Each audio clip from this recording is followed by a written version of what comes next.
We're going to talk over together, as usual, together, about education this morning. But before we do that, I would like to make an introduction about the whole K Foundation and their schools.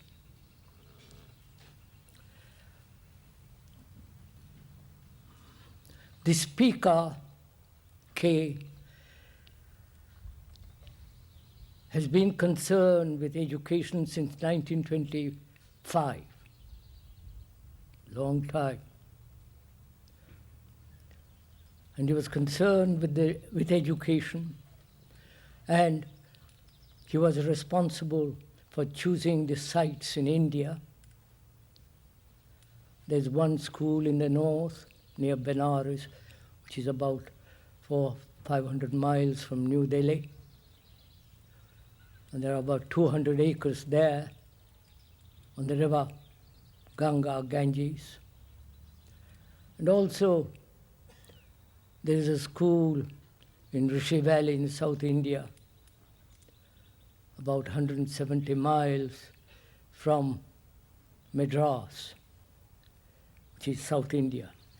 And there are also two other schools, one in Madras itself and one in Bombay. The one in Bombay, which has been going on for 25 years, is entirely and wholly for the poor people, very, very, very poor people. They've got 160 students, and there's another school being brought into being near Bangalore, so there are 5 schools in India.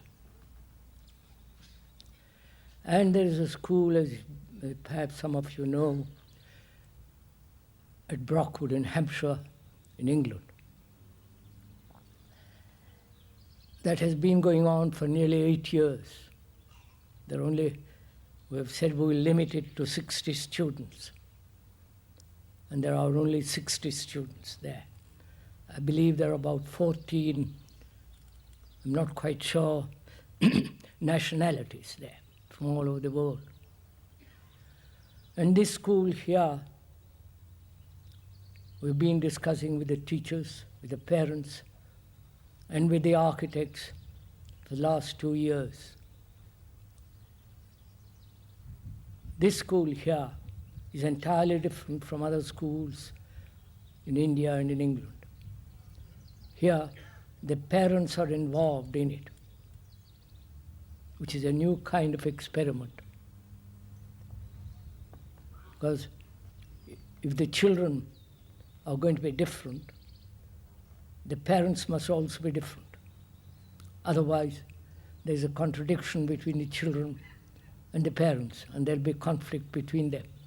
So to avoid all that, we thought it would be right that the parents, as well as the teachers and the students, work together, or as a family unit.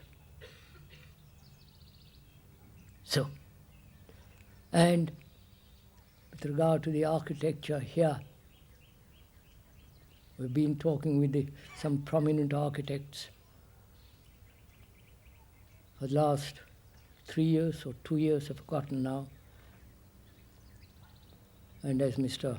Mark Lee has pointed out, we are going to create it, not only a school, but also a center, which is going to happen in India, which is happening in England, and it must happen here, which is a center where people can gather together for perhaps 3 weeks at a time to discuss and be together, be concerned with the problems and so on. That's the introduction.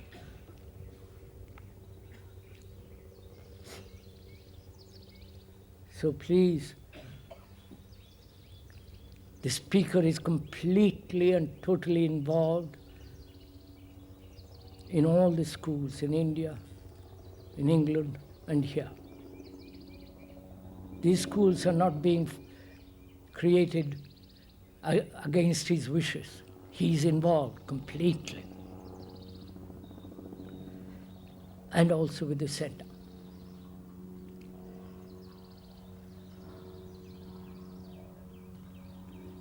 So having said that, let us talk over together the question of education.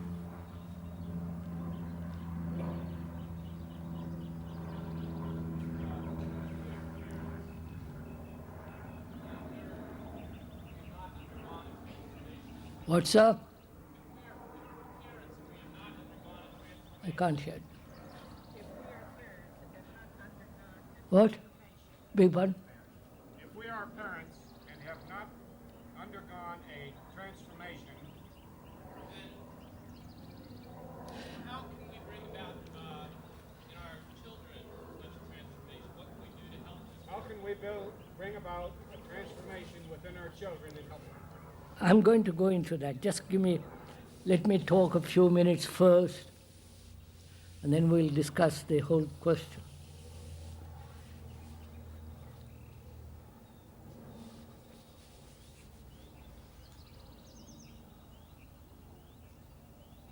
I do not know why we educate our children. We have never asked, perhaps, what is the intention, what is the meaning of education?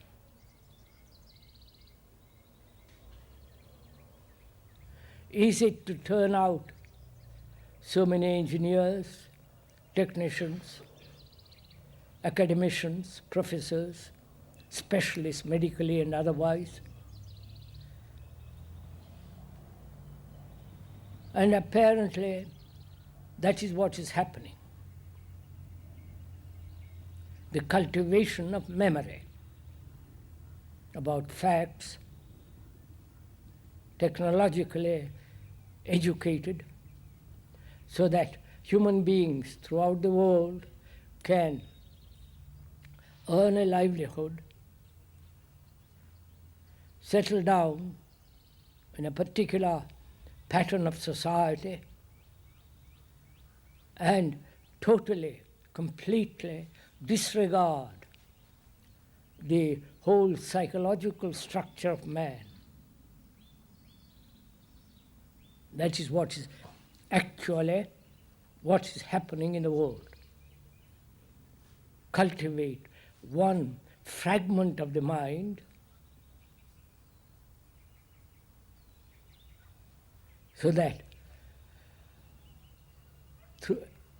going through school, college and university, if one wants to, and learn sufficient information, facts, and act from that memory skillfully or not.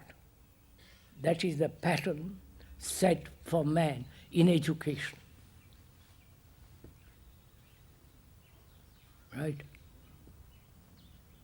Do we agree to this? Please not agree. Do we see this together?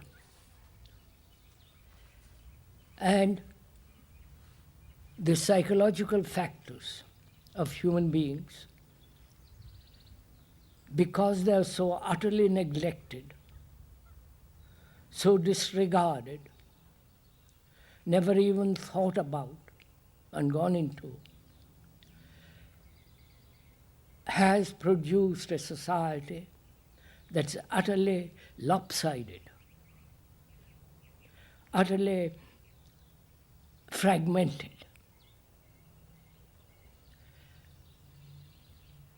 So if that is the education most of us want, and that's what our children are educated to, then we must inevitably face the fact of conflicts, wars, terrorism, and all the ugliness that's going on in the world. Again, that's a fact. So when we talk about education, What do we mean by it? Is it the cultivation not only of knowledge, but also be concerned with the whole total man? You understand? The whole of man, or the woman. Forgive me if I talk about man, and that is included woman.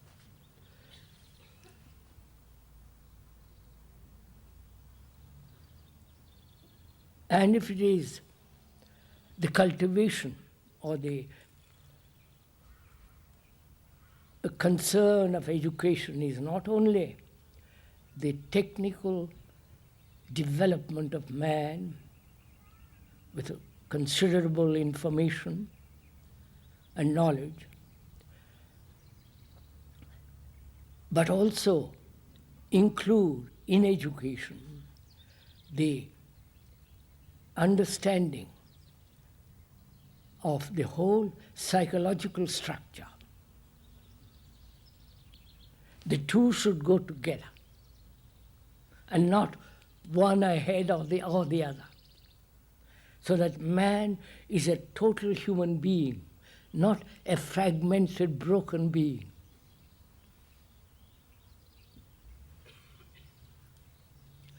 And also, apparently, through education, as it is now, as knowledge is encouraged, is cultivated, many scientists, including some of the famous ones who have been talking on television in England and perhaps here also, that man can only ascend through knowledge.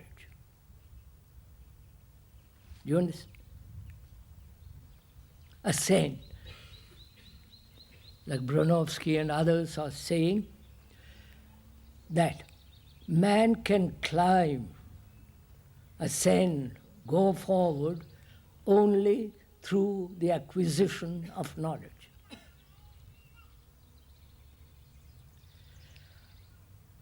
And these specialists, professors, experts, totally disregard the other field. And we all think in the foundation that the two should go together. Not one ahead of the other. So that man, education is concerned with the total cultivation, development, the whole of man.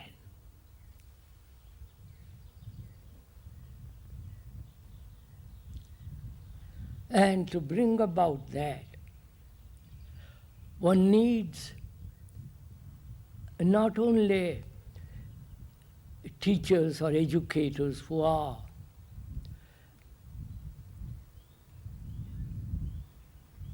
know a great deal about history and all the rest of it, but also are concerned with the other. Therefore, one finds it terribly difficult to find such teachers. Do you understand? Who are really concerned with the total understanding of themselves and the children, their parents, as a unit, who are concerned with the whole of man.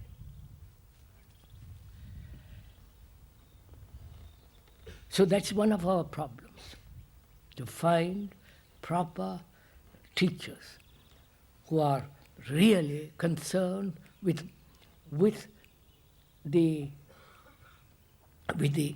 not only the deep inward cultivation, but also be excellent academically. The two marching together. Then also one of the factors is parents generally send their children to schools.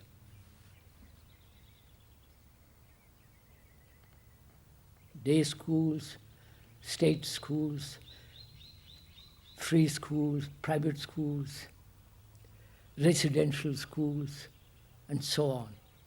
They are not responsible for them. They feel as long as they are very young, up to perhaps 5 or 6, they feel very responsible. After that, let them go, throw them to the wolves. This has happened in India,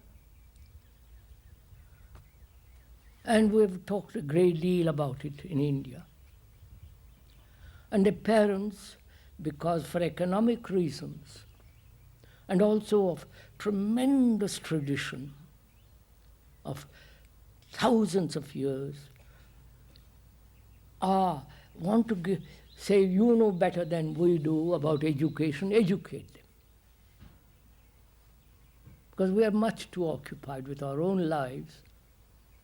So that is one of our problems. The parents are not totally responsible, in the sense we are using the word responsibility, which means being responsible, feeling the depth of their relationship to their children, so that they themselves are be educating themselves as well as the children, so that there is no contradiction. When they go home, they don't find the parents totally in a different area, dimension. That's one of our difficulties. The other difficulty is financial. Nobody wants to do this kind of work. They would rather send their children to private, public schools because it's much safer. At least they think so, because they think they'll have a good job, all the rest of it. So these are the many complex problems in so-called, in real education. In the so-called education, it's comparatively easy. I do not know if you were listening last night on the television. The presidents of Yale University and California University. As you listen to them, they are not concerned at all with the psychological unfoldment of freedom of man. They are concerned with that and not with the other. So then we ask, what then is education? You understand? How is this to be brought about? What is the function of a teacher, the educator? What is his relationship to the student? And what is his relationship to the parent? You're following all this? I hope, are we meeting each other?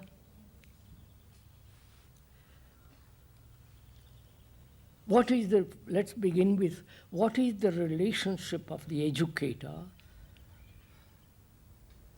with the student? What is his relationship to the student?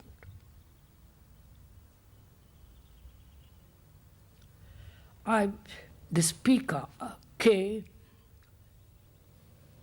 because when he goes to India, he spends practically a month in each place of these schools, talking with the students, with the teachers, and all the whole school together. So he knows, we've been talking endlessly for the last 52 years about education. And so I'm asking, you as parents, you as educators, what is the relationship of an educator, the teacher, to the student? Is the relationship based on giving information from a status as a teacher. You understand? Status. He knows and the other fellow doesn't know, which is a fact. And so his relationship to the student is merely that of giving information, knowledge of a particular subject to the student. So he has really no relationship with the student. But when the educator steps down from his platform, from his status, and begins to establish a relationship with the student, in the sense that the teacher is concerned not only with the technological knowledge, but with the whole psychological structure, but also what kind of food he eats, what kind of clothes he wears, how he behaves, how he talks, how he eats, how he walks. Do you understand? All this is part of the relationship between the teacher and the student.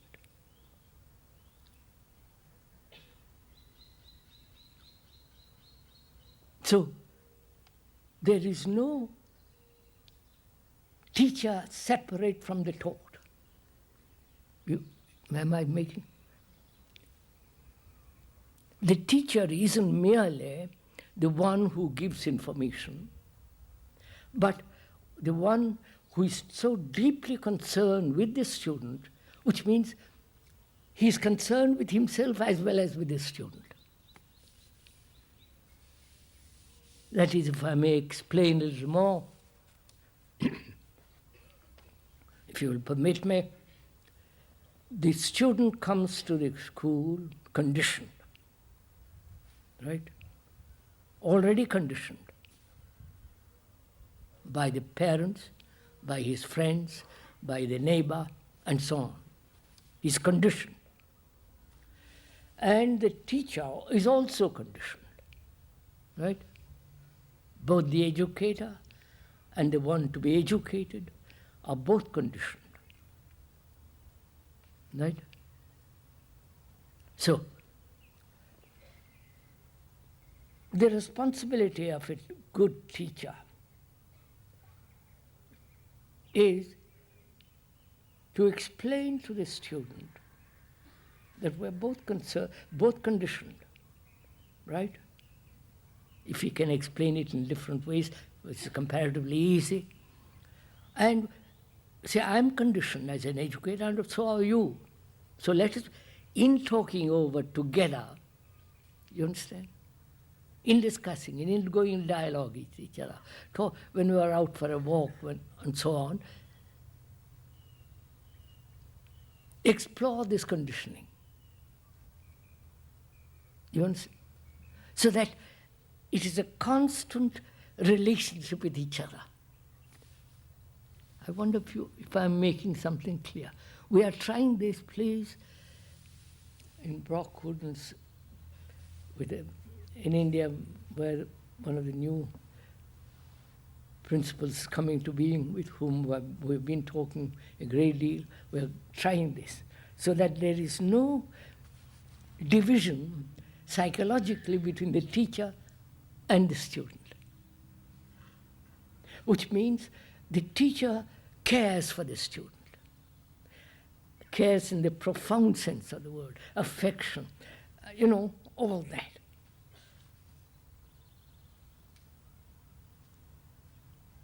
Am I making this clear somewhat? What we are trying to do, what we want to do, what we will do. If not, it's not worth trying. You understand? Because there are millions of other schools. So that's one of our problems. Not our problem, that's a human problem. The other problem is, will the parent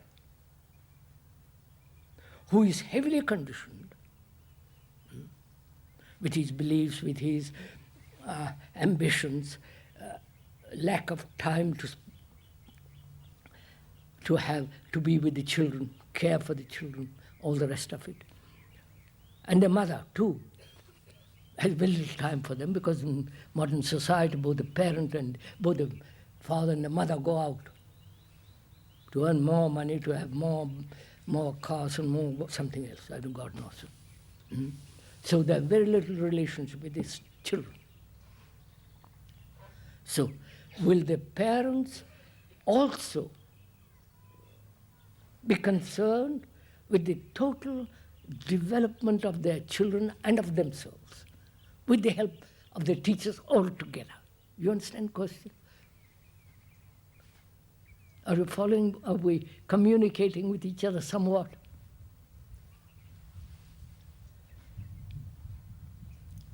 So, and the other problem is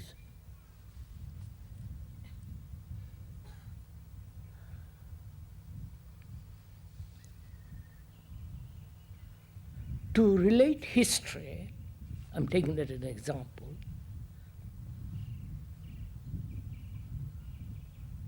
as a factual movement, to relate it so that the child or the student understands the meaning, the full meaning of history. You understand? If I'm a teacher of history, God forbid, so I'm not a teacher of history. If I'm a teacher of history, how am I to teach him the full meaning of history? You understand? The full significance of history. Not the kings and the wars and the dates of wars, what general histories are. But I want him to understand the story of man, which is history, right? I wonder if you're meeting each other. The story of man. I want to tell him about that. Not only the factual kings and queens and the presidents and the wars and all the rest of it, but also I want him to see the extraordinary story of man who has grown, you follow? All that. How am I to teach him that?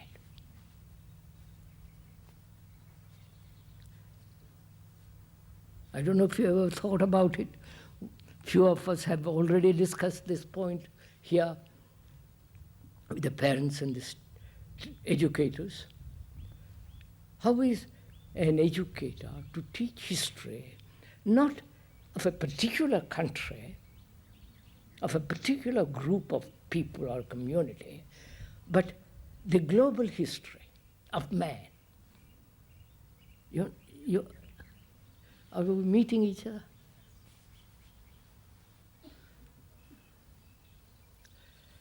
If I was that teacher, educator, I would proceed this way. Sorry.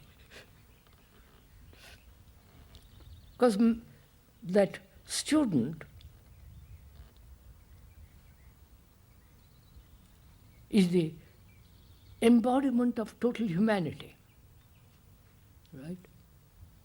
You understand this? I wonder if you want. We said in the talks here, the world is you and you are the world, right? That's a absolute truth to me. It may not be to you, but it is a complete, irrevocable, inviolable fact. And so is that student. He's the world, and the world is him. Because he is going to suffer, go through all the mill and the travail of human beings, right throughout the world. So in him is the history of man. You understand what I'm saying? Oh, come on, sir. Huh? Do we understand this? Good. I'm so glad some of it. Yes. So, I would say now, together we're going to learn the story of man, which is you. I would spend a great deal of time about that. How to read the history of man, which is you. The book, the content of that book, which is you.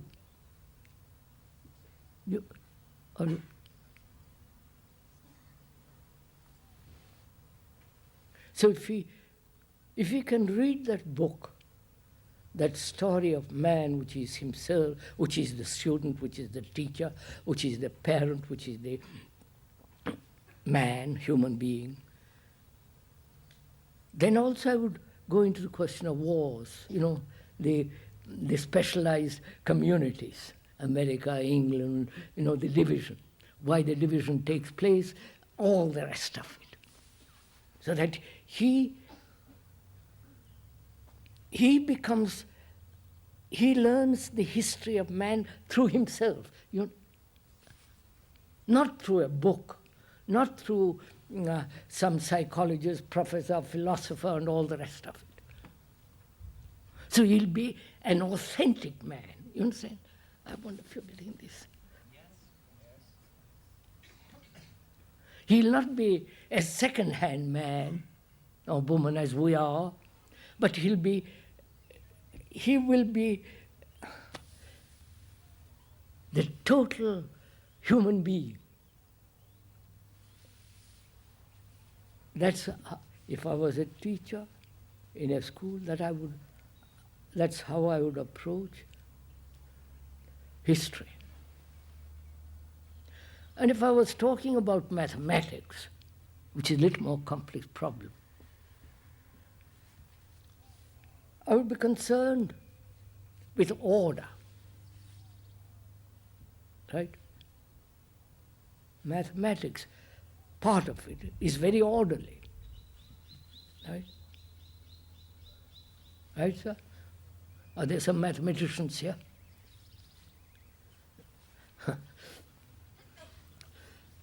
It's very orderly. Higher mathematics, deeper, going into very higher things, it may be rather confused, uncertain, unclear. But the general mathematics is order. So if I were a teacher of mathematics, I would talk to him about order. You understand? Order in daily life.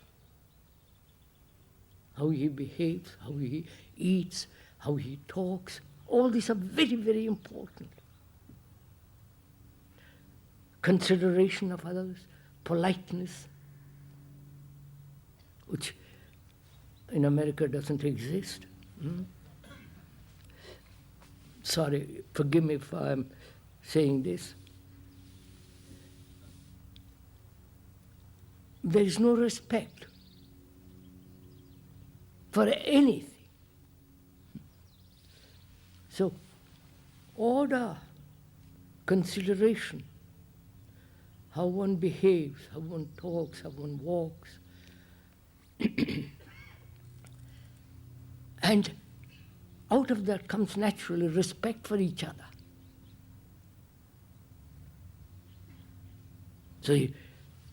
So order in his room. You understand? So order in his clothes and so on and so on.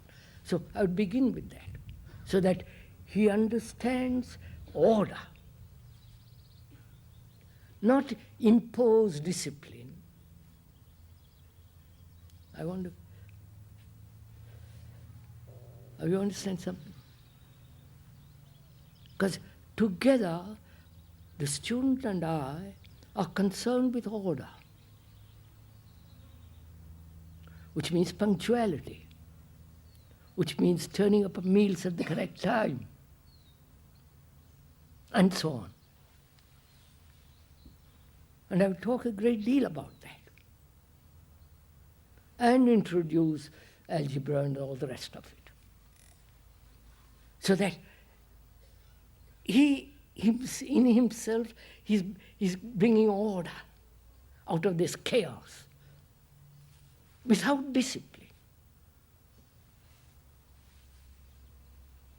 Without, which means compulsion, reward, punishment, marks, you're a good boy, encouraging. All that is so irrelevant, which hasn't, you have had discipline, all the schools, beaten and all the rest of it. It has not created a different human being. So that is how I would, if I was a teacher, how the two subjects and other subjects I would go into. So that my relationship to the student is not that of an elder brother or a teacher or somebody outside, but together we are learning. I believe the word school comes from the word leisure. Leisure implies a mind which is not occupied. Not occupied with books, family, problems, just not occupied. It is only when the mind is not occupied, then you can learn. But if it's already occupied, crammed full of complexities, it can't learn in the deeper sense of the word. So, in a school of this kind, there would be leisure. Not what to do what you like. Have leisure to sit and look. I wonder if you understand all this. Doesn't matter, we'll go into it. So that's our problem. That's the problem of education if one is deeply concerned with humanity, with each other, as an educator and the person to be educated.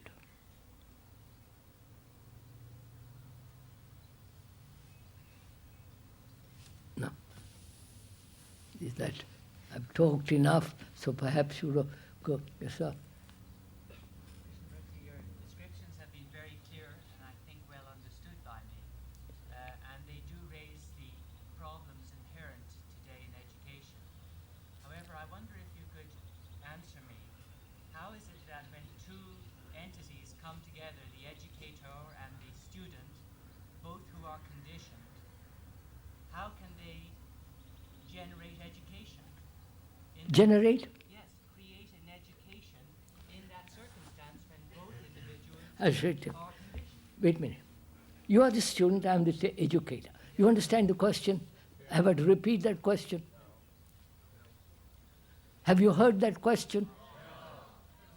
Some people might not have heard it. The questioner asks, how is it possible for the educator and the one to be educated, when both are conditioned, how to approach each other, how to free each other, how to bring about this freedom from which creation takes place. That's right, sir? That's right. You have heard the question now? We are saying, you are the student, if I may, and I am the teacher. We both are conditioned.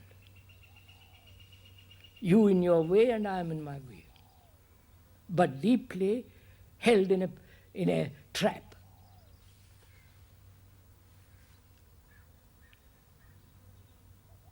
How do we free each other from this trap?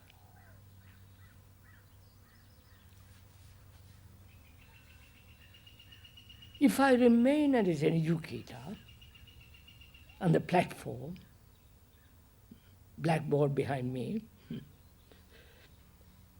then I have authority. But if I step down from that metaphysical platform and I step down together, we say, I am conditioned, you are conditioned, right? Let's go into it. What does it mean being conditioned?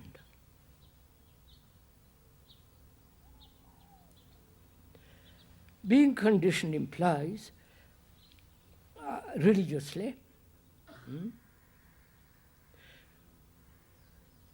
psychologically, right? So, as long as you belong to something,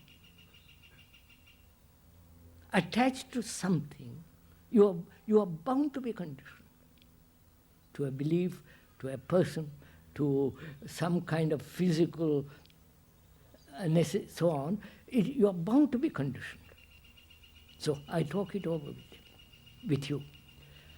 Not as a man who says, I'm free and I'll tell you,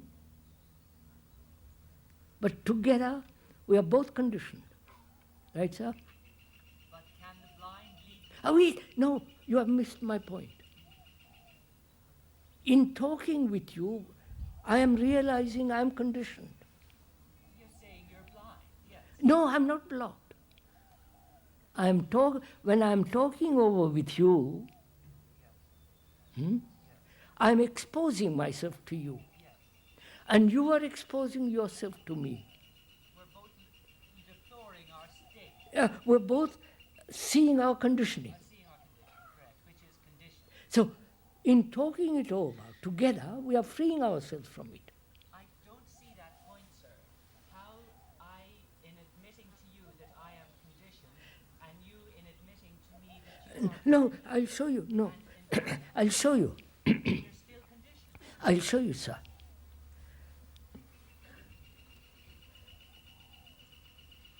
I am conditioned, if I am, as a Hindu, right?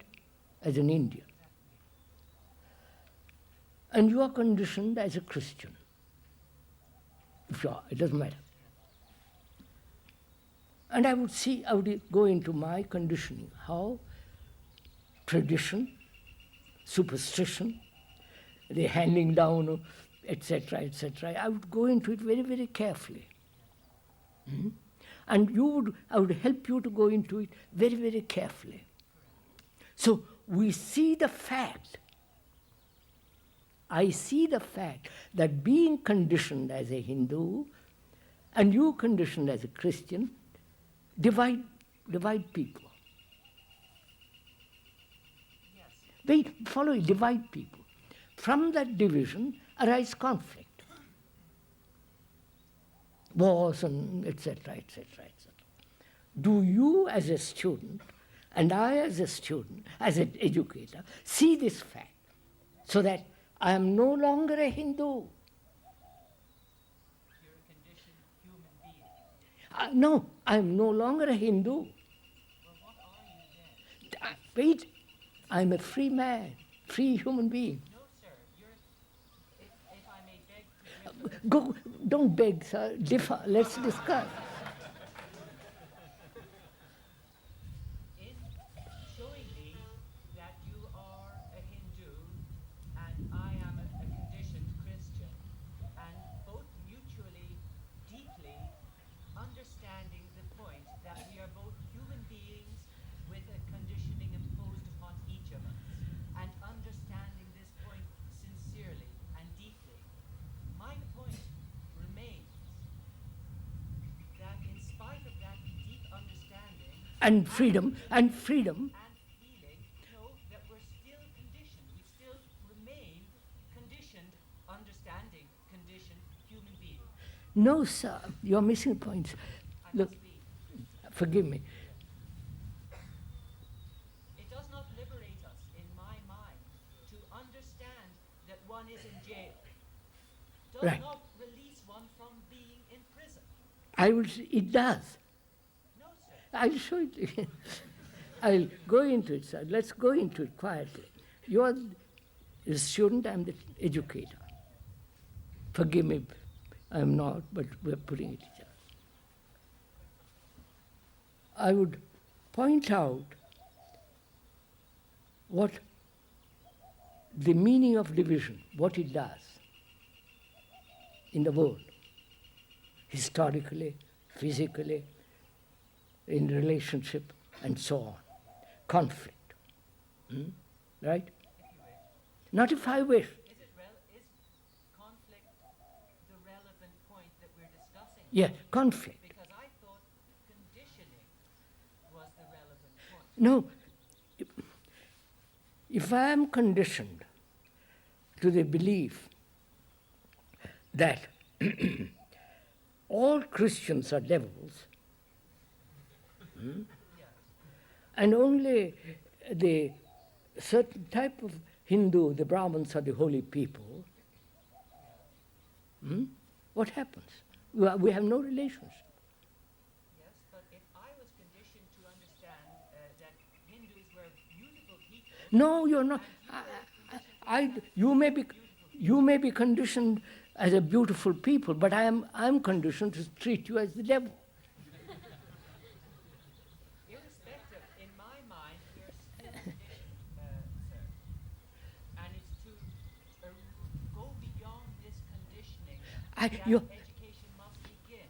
I'm showing you, sir, how to go beyond it. beyond it. As long as I am conditioned, you're conditioned, there must be conflict. That's obvious, huh? Arab and the Jew, Catholic and the Protestant. And go to this village and you see how many churches there are. Baptists and you follow? All right, conditioning can be negative, yes. No, not can, does. All right. So, is it possible for you and me to uncondition ourselves? That's the question. I'm doing that, sir. Uncondition myself implies not being a Hindu, not treating you as the white devil, and you not calling me the beautiful Indian. Of course. So, we both of us then are free of our conditioning, our prejudices, our superstitions. And do you think that discussing it as we are does free one from that condition? It does if you're paying attention to it. Good, then we are. And we're becoming free. Do you really therefore believe that... Not believe, Oh, no. Sorry. not even know. Facts. That the way to uncondition is through discourse. And understanding Not only discourse, but through relationship. through relationship. I'm married, I watch my wife and she watches me, and I realize through relationship how very different, contradictory we are. Is this a speedy process? You can do it instantly or take time. If you're tremendously attentive, it's finished. All right. Now, I have another approach that I can scribe to. wait a minute, sir, don't let him have his... And that would be that the only way to uncondition an individual or a group of individuals is to introduce an element that has no conditioned aspect, that is unconditioned, a pure state which has no conditioning. How do you know the pure state?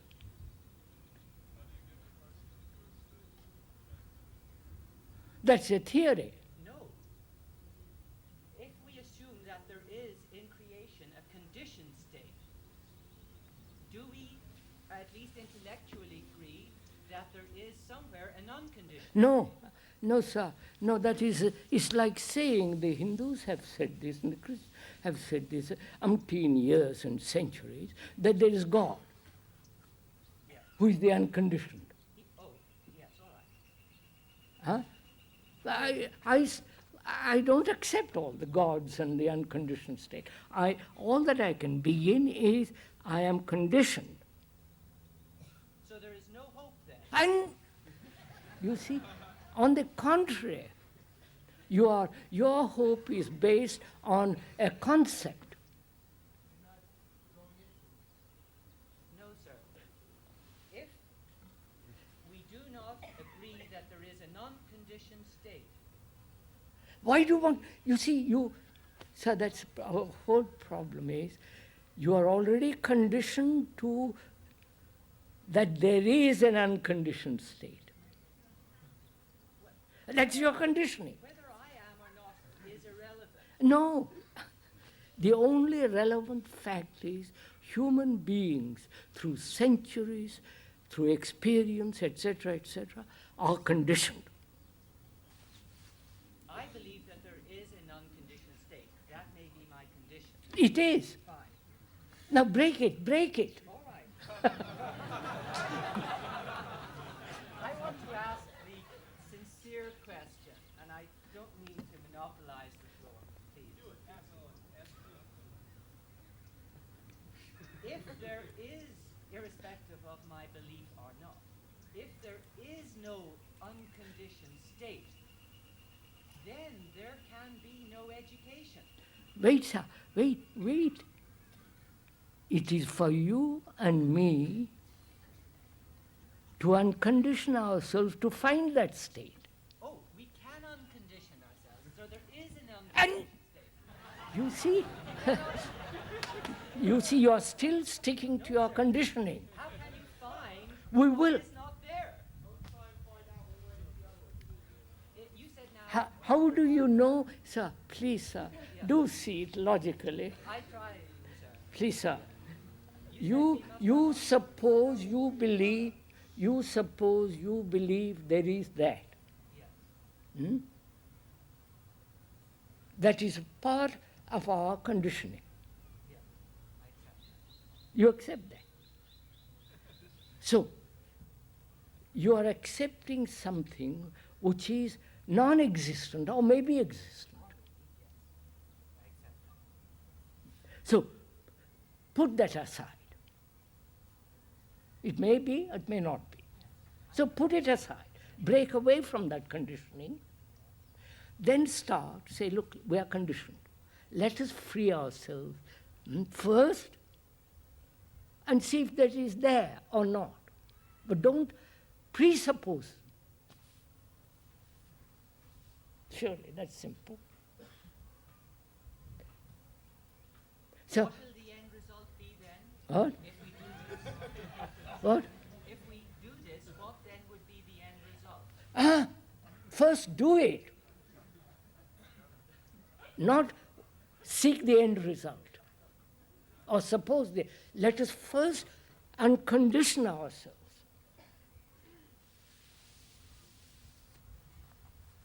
Therefore, there is an unconditioned state. I feel unconditioned now. Therefore, there is an unconditioned state. This is what I must arrive at in education. You see, Yes, sir. my education. You're already, forgive me for saying so, you have not broken away from your conditioning.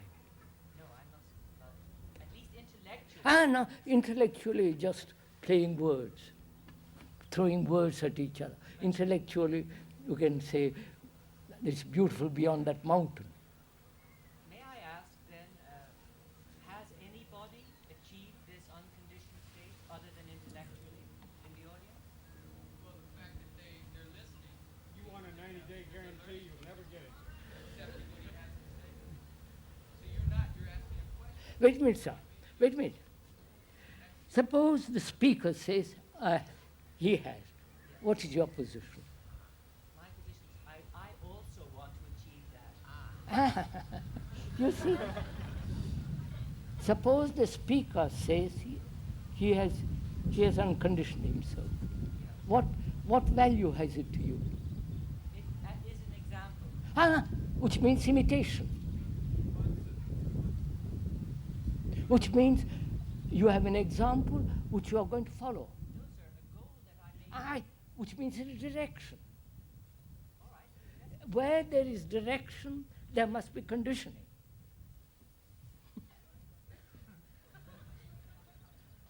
No, don't laugh. Where there is a direction, there must be conditioning. Direction implies motive. Where there is a motive, you're already veering off. You're already. The only unconditioned state, which I agree, is directionless. It's omnipresent. You see, you're still caught in your old condition. You're. What's up? No, I said motive implies direction. And where there is direction, it is conditioned. Go back to that example of the mountain being over there. that Look, was begun. I sit here and imagine what the other side of the mountain is, right? It's marvelous, beautiful, it must be, it is so hot here, over there it must be cooler. But I never get up from here, walk, climb, and find out. Well, I have. I know, which means you are not, you are free from the idea, the concept, the conclusion, the belief that there is an unconditioned state. And you're only free of that concept when you realize it. No, it's not a concept, it is a fact. All right, you're only free of the knowledge of the fact. When you arrive at that state, you are unconditioned. No. When you uncondition yourself, you know the fact, not a belief, not an idea. Fact. Reality of it. Yeah. That I know. Then there's nothing more to be argued. Yes, no, there is, because I, as a teacher, and others as students, I must allow them to come to this unconditioned state also in order for their education to begin. Which is, I would talk to them, as I said, about conditioning. Would you then hold it up to them as an ideal? No, sir, I would have That's what to. that is the implication of what you're saying. Well, was trying to arrive at it on a discourse level. It cannot be arrived at on that basis. It has to be experienced as an irrefutable reality. Why does it ever have to be even considered? The facts of conditioning demand action. Yes, correct. Why does the word unconditioned state ever have to come into being? It doesn't.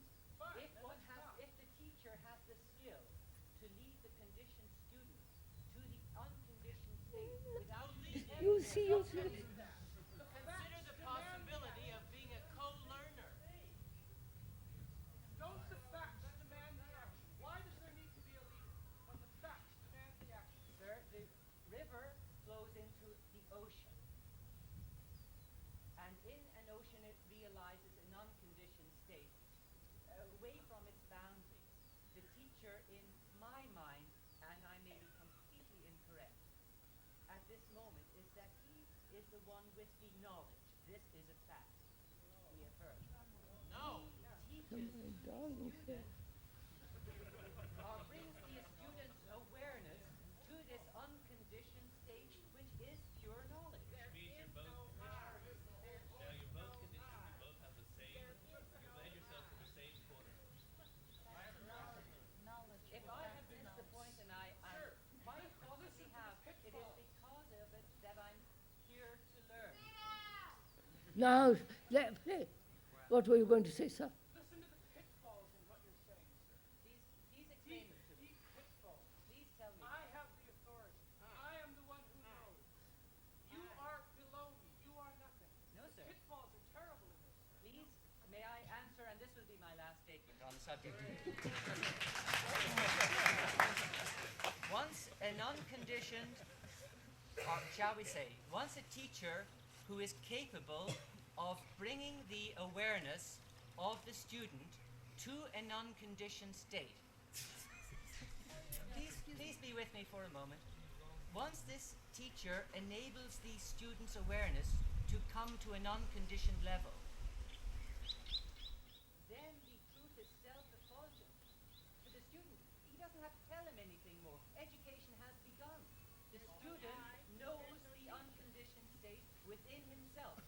From that point Sir, on, he can add the facts. wait, forgive me, sir. May I answer your question? Yes. Finally. Yes. How can the conditioned teacher say that there is an unconditioned state? Because Face the facts, sir. How can the teacher, you human being, caught in sorrow, you understand, sir? Sir, I heard your question very clearly. Then You asked me a question. How can the conditioned teacher, lead the student to an unconditioned state? no. Oh, pardon me. Please ask the question again. How can the conditioned teacher talk about the unconditioned state? Because there are two forms of conditioning. There is a perpetual conditioned state and there is a temporary conditioned state. So a conditioned... Oh yes, please. Please listen to me. Please, it might be valuable also. In other words, a conditioned teacher may have periods of clarity in which he is unconditioned. Sir, be careful. Don't get caught in temporary. You will then be lost. No, sir, I'm not. Please, I'm not. I'm just trying to make a point. I know. Conditioning can be intermittent. Would you agree with that point? That conditioning can be intermittent. Wait, sir. We are saying conditioning is the fact, right? Is the fact. You may be temporarily unconditioned. Wait, sir, no, listen to the very end of it. You won't agree.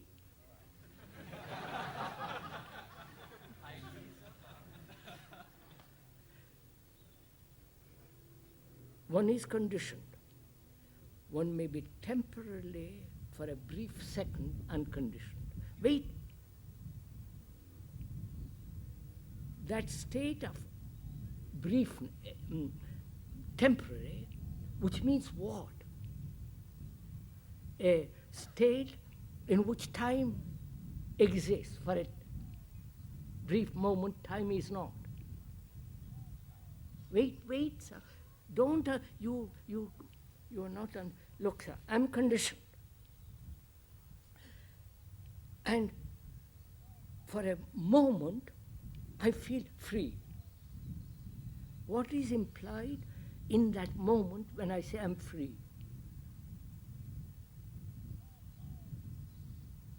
Can you ever say, I am free? No, go into it, sir. You're not. Can one ever say I'm free? Or put it around the other way, can one ever say, I am happy? The moment you have said it, it's gone. Yes. You can only say I have been. And please listen to what I'm saying, sir. The moment I acknowledge I am free, I am not free. I agree.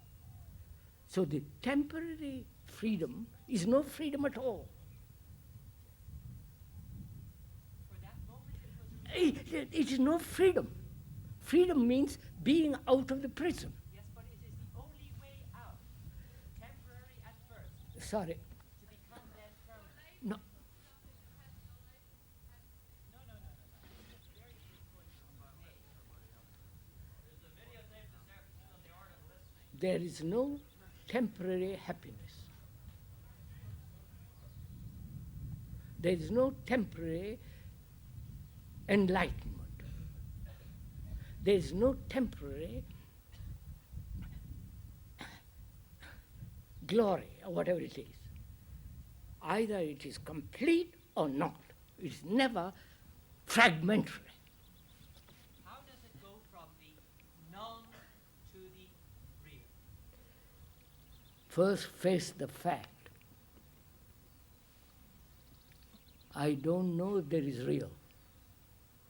All that I know is that we live in a monstrous world, right?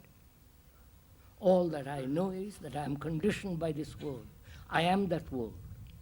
That's all I know. And I start from that. I don't imagine that there is unconditioned state, there is a bliss, nothing. I start from the actual daily fact. What do you mean when you say it's monstrous?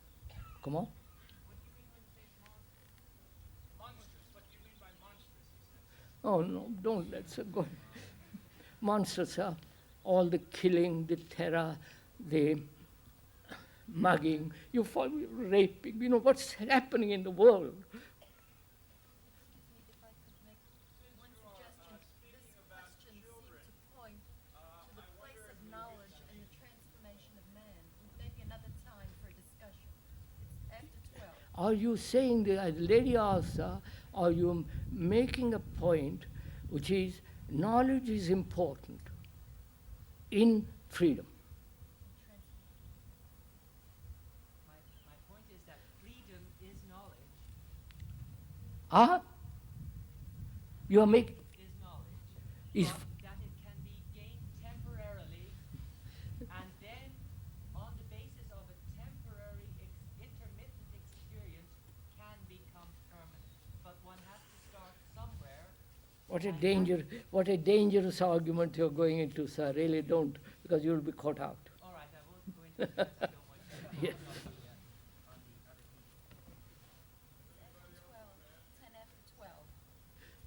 What, sir? The original question that somebody brought up is, what do we as parents do with children? Our children, how do we deal with them? As you were explaining between the educator and the student, deal with them in the same way? How do you deal with the children who are not here? Your own children, all right, sir. How do we deal with our own children?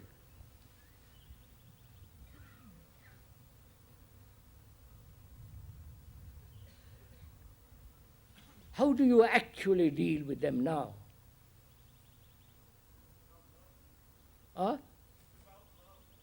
So, first, without love. Second, you have no time for them. You go off to the office, she goes off to the office, or she pursues her ambitions, follow? You have no time for them. Third, you are conditioned and they are conditioned. You condition them, and you are conditioned by society, by people around you. You are that. Right? So, in fact, there is no love, no care, no relationship. And they are your children. Huh? Come here. He says none. Is there no relationship? What? He says, is there no relationship at all? The questioner says, is there no relationship at all? That gentleman agrees, sir. The gentleman who put that question says, you are right. We think we love them. If we love them, do you think you would have wars? If you loved them, do you think you would have all this terror going on in the world? If you really cared deeply for your children, do you think you would have this kind of education?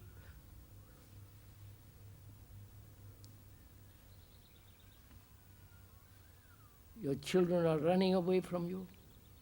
They're escaping.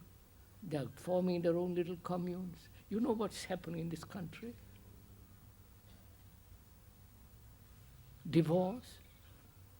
Each person occupied with his own sensations, problems. So how will you deal with such people? So that's what we are saying. The father, the mother are conditioned, for God's sake, change, transform yourself. then there is some hope for the world. But merely live in kind of abstraction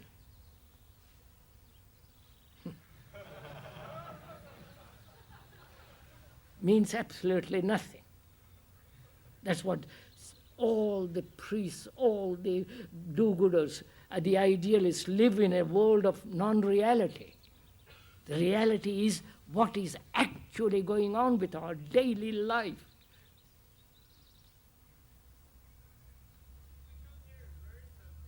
If I had a child, I would say, I'm going to follow Sir, because we have no love for them. Have you ever watched a mother caring for her little baby? What she goes through, getting up early in the morning, all through night, watching. Huh? At the age of till 5, all the rest. After that, throw them out. Throw them to the wolves, in fact. So can you, as a parent, father, mother, uncle, whatever it is, can you change? You bring about in you the transformation, which is to love a child right through life. The child is far more important because it's the future generation. If you condition him to be like you, which is to concern about oneself, about yourself, about your worries, about your ambitions, your fulfillments, all the rest of it, you don't care a hoot for the child. I'm the mother of 2 children, and one of them is small, infant, and one's 3.5-year-old son. I find my time really occupied a lot with him, demands a lot, drives energy. And I see my 3.5-year-old son coming from a very pure and innocent state of mind, going through some strong changes, being very fascinated with the excitement of violence. And I find myself, with what energy I have to devote to him, being sidetracked by the enemy, pointing out to him how, the excitement is just a thrill, trying to get him to understand the intensity of the violence. But I find myself stalking constantly and realizing that I don't know what to do. I know. And when I don't know what to do, then something happens where I can show him something, but it only seems to convict me. The lady says, I've got 2 children. They're nice, clean, healthy, lovely children. And they watch the TV, the people around, and they're fascinated by violence. And I talk to them, but I'm much more attracted to that than to what I'm saying, right? Because they don't watch TV. I'm aware. Yeah, I know. You are a nuisance when they want the other. So what is she to do? You understand the question? What will you do? You understand this is an agonizing problem. You understand this isn't just an intellectual thing that you say,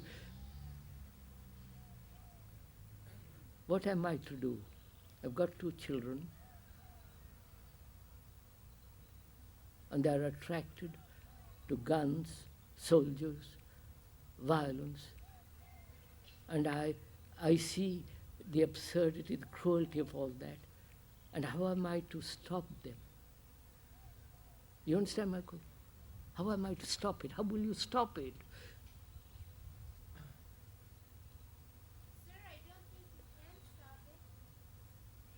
I think that in my own case I have the same problem with my child, but I am going along and watching his programs with him. I am not dividing myself from him.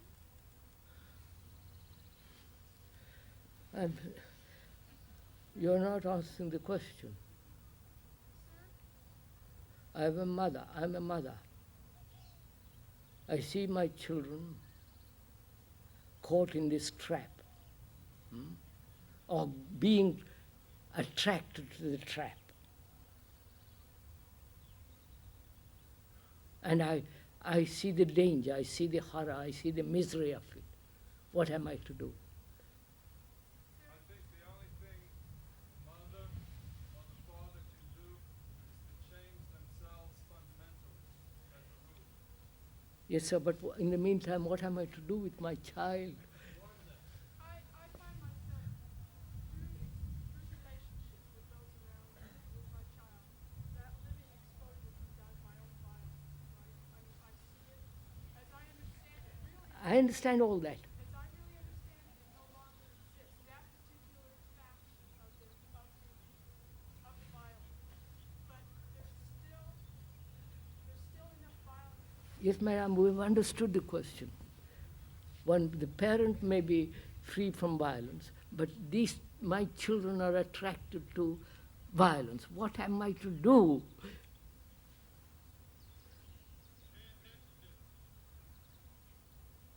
What do you do, sir, with your children who are attracted to violence, to all that? What will you do?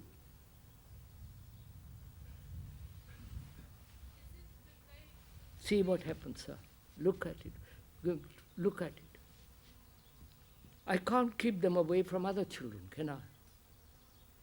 I can't take them away and say, go away, go into a forest and live with my children. That's impossible. I can't argue with them. I can't point out the dangers to them, because that's much more attractive the other. You understand? This is how all the youth movements, all the tyrannies with their youth movements are doing, making it so attractive that everyone wants to go and join it. Hitler did it, Stalin did it, the dictators are doing it. You follow? So what shall I do? Put yourself in that position, feel, for God's sake, have passion about it.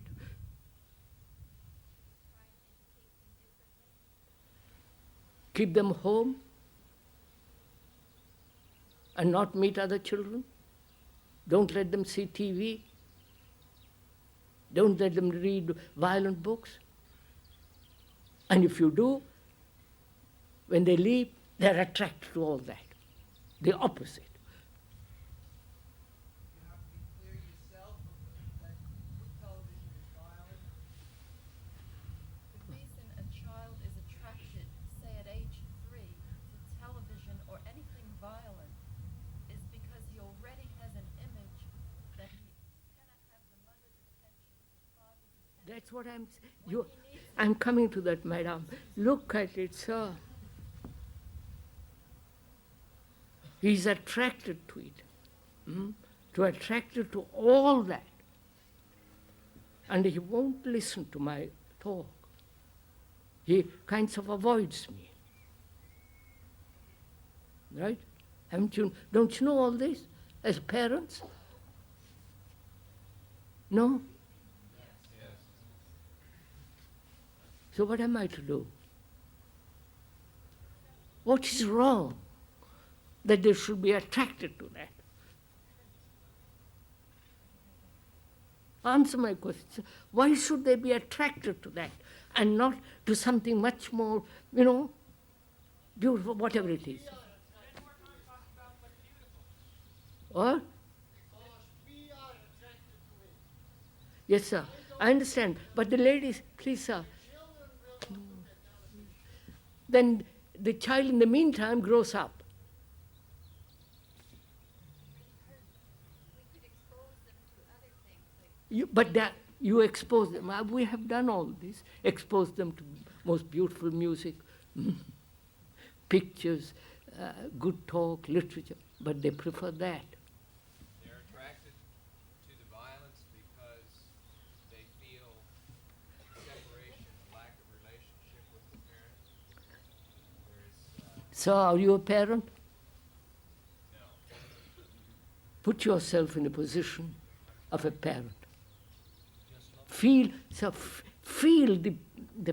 the misery of a mother who feels this thing. Don't be intellectually answer this. Why are my children so drawn so attracted? I'm going inside. So what am I to do? I don't feel violent. I've worked myself out of it.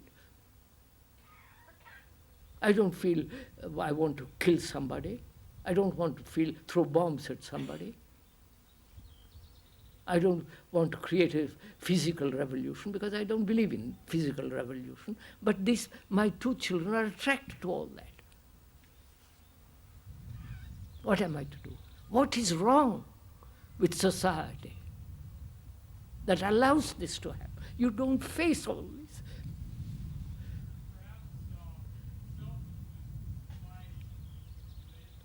Let me go on, sir. You don't face this, which means what?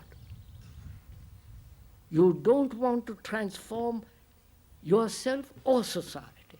You don't feel passionate about anything. No? Sir, passion is something that comes out of great suffering. Right? But you avoid suffering. You escape from suffering. If you have no passion, you can't create, you can't build anything. So, if I have two children and I have a passion, not just intellectual concept what I should do, should not do. A passion to see that they understand this thing. So I would spend my time with them, point out. I would do it because I have love for them. I have affection for them. I care profoundly for them. I'm passionate about all this. I think a lot of passion is dissipated in the search for a method. A way Quite right, sir. Method, that's what you... is never experienced yet. The agony of observing the child, which is the fuel. So, sir, if I was a mother and I have two children and I don't want them to be thrown to the wolves, that is the society, everything, I'm concerned about them and myself, in my relationship. Find out. You follow, sir, it's my passion. I'll find a way to do it. Maybe when you say passion, you mean something different than we understand by that. Maybe you just mean love and the enthusiasm to give. Oh, no, it's nothing to do with enthusiasm. Enthusiasm is that fades and disappears. You're enthusiastic about TV or TM, which is a transcendental meditation, enthusiastic about a new guru. I remember as a boy, I can't speak from the parents' point of view, but as a boy, I must have been saying something very cruel to my parents. And they just broke down, both of them at once. Yes, sir. It shocked me very much. Yes, sir. I just remember that. Did you hear what he said? It really made me see the violence that I was doing, and it's just because they broke down. They cried, and I never saw them cry maybe 3 times in my life. There we go. So that's it.